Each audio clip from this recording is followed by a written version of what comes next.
All right, well, speaking about animal shelters doing the wrong thing, we've got a guest on the program now to talk about her experience. Cathy Kelley is a pet owner who had a very disturbing run-in with her local animal shelter. Cathy, tell us what happened with your two 1.5-year-old Bichon Frises. Yeah, they like to play outside, so it was a nice day on Monday. They were outside playing as normal. I took the boys off for a bike ride. They came back, and they had gotten out somehow.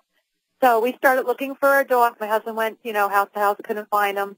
The next morning, I did what was recommended, go to our local Humane Society. I got there. I filled out the missing report form, and I really didn't think I was going to find them. Part of me kind of thought somebody took them because they are Bichons. They weren't neutered. I mean, they are.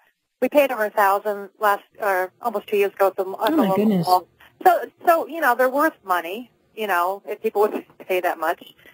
But I really thought, and then I was worried because Bailey, we have Cotton and Bailey, and Bailey is deaf, so Cotton is pretty much his own personal guide dog, so he looks to Bailey or Cotton for everything. So when I filled out this report, they said to me, oh, well, yeah, we were pretty sure that they had come in, so they had them in the same cage, Cotton and Bailey. I said, oh, wow, you have them. I said, well, I'm just going to go back and get our travel crate so I can come back and get them.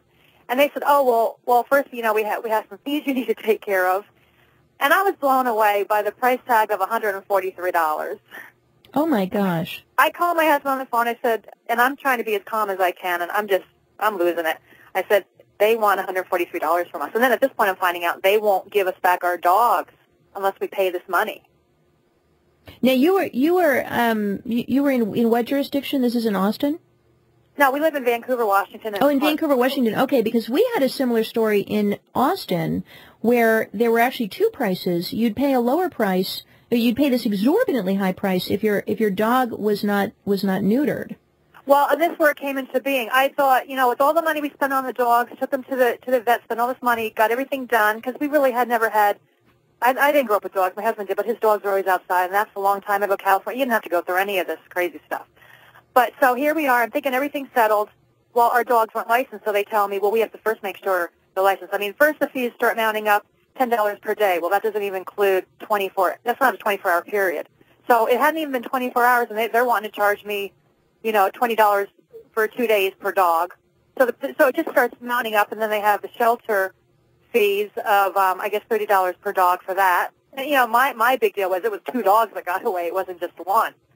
And then the licensing came up. Well, if they had been neutered, it was $17 per dog, but because they weren't neutered, they're wanting to charge me $40. And this is every year. I mean, this isn't like your driver's license. You get your car license. It's good for your driver's license. Good for 10 years. Who you are, you're driving. This I guess is how they pay. They will explain this is how they pay for what they need, and I'm sure they have needs that that they can say are legit. But yeah, but that's still a lot of money, and what it really is it's a punishment to you for not neutering your dog. They demean you. They treat. I had the officer. So then I'm getting a runaround, and I finally said, I don't have the money.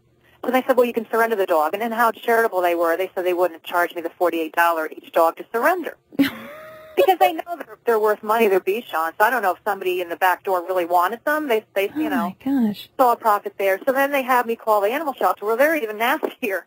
I get this officer lady on the phone, and she's demeaning.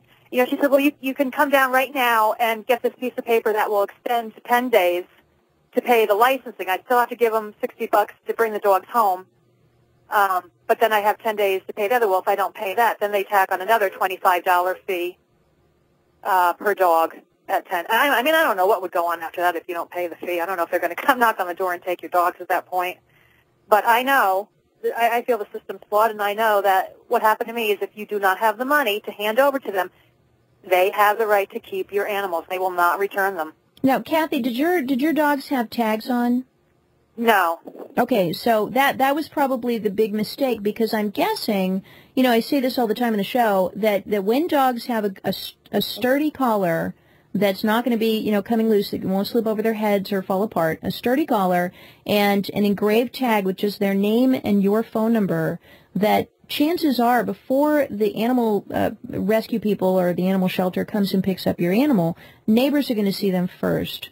animals that are friendly enough to walk up to, a Humane Society officer are going to be walking up to other people before they get to that point. And, if I saw a dog, what would be the first thing I would do if I saw a dog running in my yard or running out in front of my street? I would, first I'd say it was friendly, and if it was, I'd pet the dog and I'd take a look at its collar, whip out my cell phone, make a quick phone call and say, is your dog really meant to be over here? And then you'd probably say, oh no, let me get him back. So let me put this out there, because we've had a couple of other guests on the show who've had terrible experiences.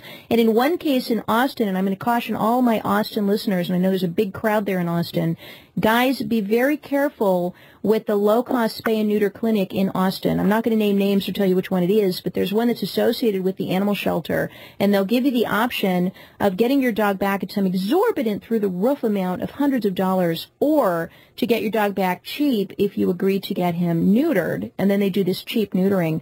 I had a friend whose dog almost died from the terrible procedure that they did. I mean, it was practically no anesthetic. I mean, it was a nightmare hearing about the story. We actually had her on the radio program to talk about that. So you've got all of these sort of forces working together to try to kind of take these dogs away from the owners. And in every case, the owner did not have a tag on the dog. Do you think, Kathy, that if you'd had tags on your dog, and obviously it's past the point now, but do you think if you'd had tags that you might have gotten them back from a neighbor before going through all this? Well, we've had them almost 2 years in February, and there was only one time where they got loose, but it was right around the corner, and they knew they were our dogs, and they got them right back home to us. And then we found where they were getting out. So we haven't had any problem in a long time. And how did they get out this time so we can all learn? I have no idea. So we're going to have to, scour. Well, right now I don't have them. I felt I had no choice. I didn't have the money. So I surrendered them. I had to make sure I wasn't going to get hit with fees, because then the officer on the phone, who was very nasty, said to me, besides the fact she insulted us and said we neglected our animals, she was very nasty. And then you start getting crazy, because if they were willing to give it back to you for a fee, then you're not having the money. Suddenly makes you abusive. Yeah, crazy stuff. Well, Kathy, I want to thank you for sharing your story, and I think this is a cautionary tale to everybody. Keep your dogs in. We're not living in the kind of era we used to. It's almost like keeping your kids in. You can't just let them go wandering around anymore, because they're not safe.